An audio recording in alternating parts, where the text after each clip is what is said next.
Hello, in this video I'm gonna show you how to change time on your Mi Smart Projector 3 Pro. So in order to do that, we'll need to navigate to the settings in the top right corner of the screen using our pilot.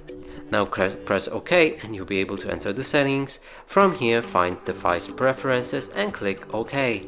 Now go for date and time and click OK. From here you'll be able to set automatic date and time. If you press on it, you can use network provided time or simply turn it off and set the date or time manually.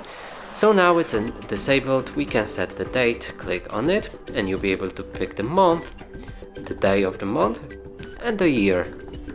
Press OK to save it and move to the time, click on the set time and you'll be able to change the time as well. So let's set it to 7:54 p.m. You can also set the time zone. So here you can pick any time zone you want. Simply choose the one and press OK. You can also enable or disable to use a 24-hour format if you want. So that means it will delete all PM or AM hours and it will turn on the 24 hours format. And that's it for this video. Hope you like it. Please consider subscribing to our channel, leave a like and a comment below.